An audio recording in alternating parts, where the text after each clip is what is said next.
प्यारे बच्चों, कैसे हैं आप सब? आशा करती हूँ आप सब अच्छे होंगे, स्वस्थ होंगे। स्वागत है आपका इस कक्षा में। आइए आज हम पढ़ते हैं हिंदी व्याकरण का पाठ 14 संवाद लेखन। संवाद का अर्थ है बातचीत। दो व्यक्तियों के बीच बातचीत को ही संवाद कहते हैं।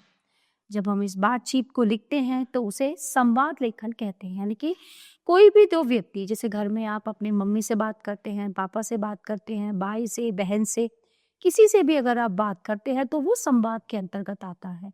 चाहे आप विद्यालय में अपनी अध्यापिका से, अपने दोस्त से, सब्जी वाले से, फल वाले से, आइसक्रीम वाले से, ठीक है, तो किसी से भी आप कुछ भी किसी भी विषय में बातचीत करते हैं तो वो संवाद लेखन के अंतर्गत आता है।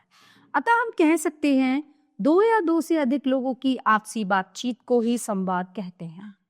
संवाद लिखते समय हमें निम्नलिखित बातों का विशेष ध्यान रखना चाहिए। संवाद की भाषा सरल व स्पष्ट होनी चाहिए। संवाद कम से कम शब्दों में होना चाहिए। संवाद लिखते समय व्याकरण के नियमों का विशेष ध्यान रखना चाहिए। संवाद विषयानुसार होना चाहिए। नीचे कुछ संवाद लेखन के उदाहरण दिए जा रहे हैं। देखिए, डॉक्टर और मरीज के बीच हुआ संवाद। क्या है? डॉक्टर: बोलो बेटा, आपको क्या हुआ? मरीज: डॉक्टर अंकल, मुझे बुखार है। डॉक्टर: बेटा, तुम्हें बुखार कब से है? मरीज: कल सुबह से। डॉक्टर: तुम्हें और कोई परेशानी तो नहीं है? मरीज: नहीं डॉक्टर अंकल।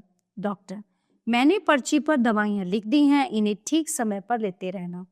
मरीज: डॉक्टर अंकल धन्यवाद। ठीक है, तो इस तरह से डॉक्टर और पेशेंट यानी मरीज के बीच जो संवाद हुआ वो हमने यहाँ पे पढ़ा। अगला है दुकानदार और बालक के बीच संवाद, पिता और पुत्र का संवाद, मलिका और खिलौने वाले के बीच संवाद। ठीक है, इस तरह से ये आपको स्वयं पढ़ने होंगे। तो इसी तरह से यहाँ पे और भी संवाद लेखन है, आप इनका अभ्यास कीजिए, इनको पढ़िए। तो प्यारे बच्चों, ये पाठ यहीं पे समाप्त होता है। आशा करती हूँ आपको अच्छे से समझ आया होगा। मिलते हैं अगली कक्षा में। धन्यवाद।